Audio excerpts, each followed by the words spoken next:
July 1945. Iwo Jima. The black volcanic island had already become one of the bloodiest battlefields of the Pacific War. American Marines stood on ground that, only weeks earlier, had been defended by thousands of determined Japanese soldiers fighting from tunnels, bunkers, and hidden positions beneath the earth. Now the battle was over. Or at least, everyone thought it was. Corporal Daniel Mercer stood near a collapsed ridge overlooking the shattered landscape when a young Marine came running toward him. "Sir, you need to see this." Mercer followed. A group of Marines had gathered around the entrance of a newly discovered tunnel. Nobody spoke. Inside the darkness sat dozens of Japanese soldiers. Alive. Armed. And waiting. The Marines raised their rifles. The Japanese soldiers did not move. One of them slowly stood. His uniform was torn. His face was covered in dust. But his posture remained rigid. Proud. Disciplined. Almost defiant. "What are they doing?" Private Raymond Cole whispered. Nobody knew. The island had officially been declared secure. Yet here were enemy soldiers emerging from underground like ghosts. And they weren't attacking. They were surrendering. The sight confused everyone. For months, American commanders had been told the Japanese defenders of Iwo Jima would fight to the last man. Most had. Thousands had died exactly that way. Yet now, hidden beneath the island, survivors were appearing. One after another. Tunnel after tunnel.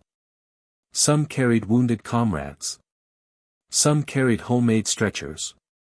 Some looked barely alive. But they came out. Slowly. Silently. As if accepting a reality they never believed they would face. The Marines watched in disbelief. Sergeant Michael Donnelly shook his head. "I don't understand." "What?" "I thought none of them would surrender." Neither had anyone else. That was why the reports immediately moved upward through the chain of command. Within days, intelligence officers began interviewing prisoners. The answers shocked them. Lieutenant Frank Hollis sat across from a captured Japanese officer named Kenji Takahara. A translator carefully repeated every question. "Why did you surrender?" The Japanese officer stared at the table. For several seconds he said nothing. Then he finally spoke. "Because the island fell too quickly." The translator hesitated. "Too quickly?" Takahara nodded. "Yes." The Americans exchanged confused looks. Nothing about Iwo Jima had felt quick. The battle had lasted over a month. Thousands of Marines had been killed or wounded. Every yard of ground had been paid for in blood.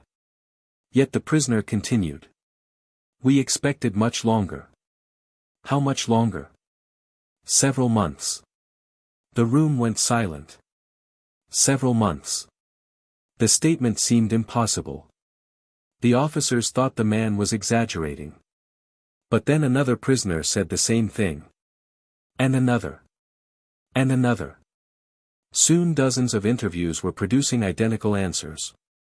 Japanese commanders had believed their underground defenses would hold out far longer. Far longer. The discovery triggered intense discussions among American officers. Maps were spread across tables. Reports piled up. Questions multiplied. How had the Marines broken through so fast? Why had Japanese commanders miscalculated so badly? Major Robert Hastings examined captured documents late into the night. The evidence was becoming impossible to ignore. Japanese planners had constructed one of the most sophisticated defensive systems of the entire war. Miles of tunnels. Hidden artillery positions. Command posts buried deep underground. Protected supply areas. Medical stations. Entire sections of the island connected beneath the surface. On paper, it looked nearly unbeatable.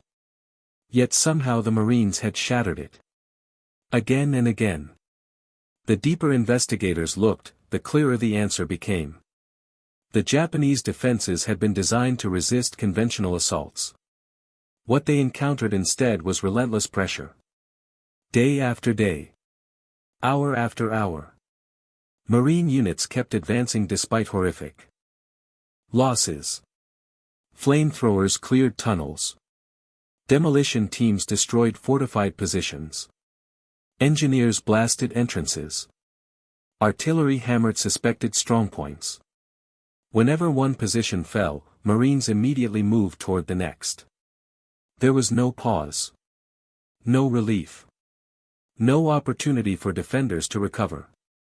The pressure never stopped. Japanese officers had expected exhaustion to break the Americans. Instead, the Americans absorbed losses and kept moving forward. That reality spread through surviving Japanese commanders like a nightmare. Captain William Reeves later described one captured bunker. Inside were maps showing expected timelines. The defenders had predicted American advances that would take months. Months. The actual Marine positions were already far beyond those estimates. The maps looked absurd. Like plans from another war. One evening, several American officers gathered around a lantern-lit operations table. The discussion grew heated. They underestimated our logistics. They underestimated air support.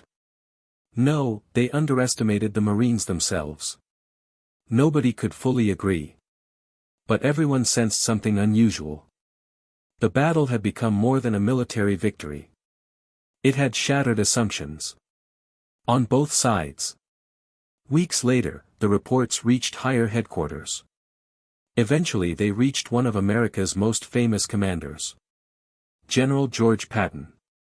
Although Patton had fought in Europe rather than the Pacific, intelligence summaries circulated widely among senior military leaders. One particular report caught his attention. The document described Japanese officers expressing disbelief at the speed of the American advance. Patton read the pages carefully. Then he requested additional details. Several officers entered the room carrying folders. The room went silent. Everyone waited. Patton opened the first report. His eyes moved slowly across the pages. He read statements from prisoners. Descriptions of tunnel systems. Accounts from Marines. Captured planning documents. For several minutes nobody interrupted him. Patton paused. Then looked up. Interesting. Nobody spoke. His voice stayed calm. What's interesting, sir? Asked Colonel Richard Brennan. Patton tapped the report. They prepared for equipment. The officers listened carefully. They prepared for artillery. He turned another page. They prepared for aircraft. Another page. But they never truly prepared for determination. The room remained silent. Patton wasn't praising technology. He wasn't discussing weapons. He was discussing people. The officers understood immediately. Patton leaned back. Every army studies numbers. Nobody moved. Every army studies maps. Another pause. Some forget to study human beings. The statement lingered in the room. Nobody challenged it. Because everyone knew exactly what he meant. Across every battlefield of the war, victories often came from factors impossible to calculate on paper. Courage. Fear. Leadership. Endurance. Sacrifice.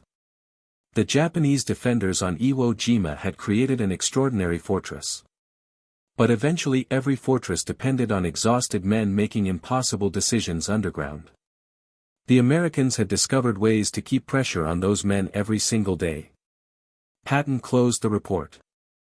The battle wasn't won because the defenses were weak. He looked around the room. It was won because Marines refused to stop. No one answered. There was nothing to add. Far away from headquarters, former defenders of Iwo Jima were reaching similar conclusions. At prisoner camps, interviews continued. One captured commander named Hiroshi Nakamura described the final days beneath the island. His words unsettled everyone who heard them. "We knew they were coming." The translator continued.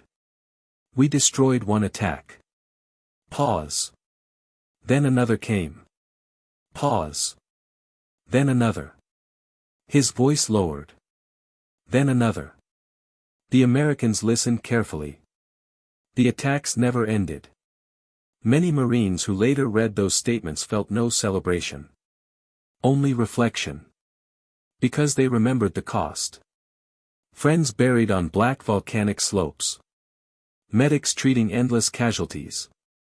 Men fighting through exhaustion and fear. Victory had come. But it had not come cheaply. One Marine veteran later recalled walking across the battlefield after the fighting ended. The island was silent. No artillery.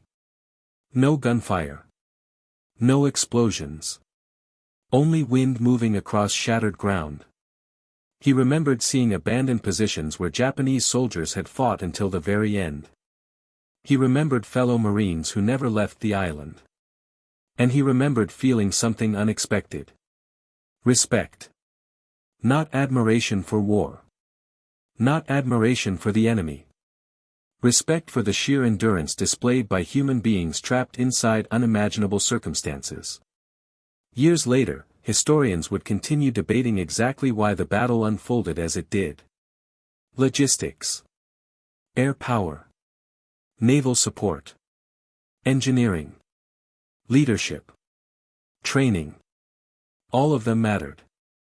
But veterans often returned to a simpler answer. The battle moved faster than Japanese commanders expected because they underestimated the willingness of ordinary Marines to keep advancing under conditions that seemed impossible. Again. And again. And again. The shock wasn't that Iwo Jima fell. Eventually every battlefield reaches an ending. The shock was how quickly determined men forced that ending to arrive. And perhaps that was the lesson hidden beneath the volcanic ash of Iwo Jima. Wars are often planned by generals. Drawn on maps. Calculated through numbers. But in the end, history is usually decided by ordinary people enduring extraordinary hardship one step at a time. The Japanese commanders believed their defenses could hold for months. The Marines believed they had a mission to complete. When those two beliefs collided on a small island in the Pacific, the world witnessed one of the most brutal battles of World War II. And when the smoke finally cleared, many surviving Japanese officers were left asking the same question: how did they take the island so fast? The answer was buried in every bunker, every tunnel, every battlefield grave, and every exhausted Marine who kept moving forward when everything inside him demanded he stop. Because sometimes determination becomes stronger than strategy. Sometimes endurance becomes stronger than fortifications. And sometimes the human spirit changes the timetable of history itself. What would you have done? Let us know in the comments below. And if you want more World War II stories where humanity, war, and difficult decisions collided, make sure to subscribe.